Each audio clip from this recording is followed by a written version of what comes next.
पवार साहेब कुठल्या व्यासपीठावर जातात ह्याचा विचारही कधी कोणी करू नये. बाबासाहेब पुरंदरेंना विरोध केला तेव्हा आमच्या अख्ख्या पक्षाच्या मोठ्या मोठ्या नेत्यांनी मला दम दिला, माफी माग. पवार साहेबांना फोन केला, मी काय करू, मी चुकलो का? पवार साहेब म्हणाले हे काय ह्याच्यात कुठेही तुझं चुकलेलं नाही, हा काय शब्द आहे काय, असं काय मोठं केलं त्यांनी. तुमच्या जास्त अग्रेसिव्हली पवार साहेब अंगावर जातात.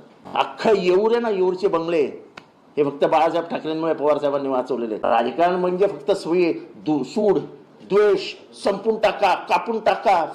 चिंदे मला अपॉइंटमेंट देत नाही ती गोष्ट वेगळी, आणि जरा मला केबिनमध्येच घेणार नाही, अनेक पत्र पाठवून झाले. विनायक राऊतला सांगा राजेंद्र साळवीला सांभाळ यार, बाकी सोडून दे. संजय दिना पाटील हा ओरिजिनल आमचाच माणूस आहे. आजही सकाळीवर बंगल्यावर येऊन साहेबांना भेट, अजूनही बैठकांमध्ये बसतो तो साहेबांबरोबर. गावच्या सरपंचांना सांगून ठेवा आपल्यात येणार असेल तर निधी देऊ. अहो नाही पटत आमचं तुमच्या विचारांशी. त्याकडे महाराष्ट्र उद्याचा पंतप्रधान म्हणून देवेंद्रजींकडे बघतो, आणि हे रिपेअर करणारा एकमेव माणूस शरद पवार. मग आमदारांना पण सांगून टाकायचा की येत जाऊ नका विधानसभेत.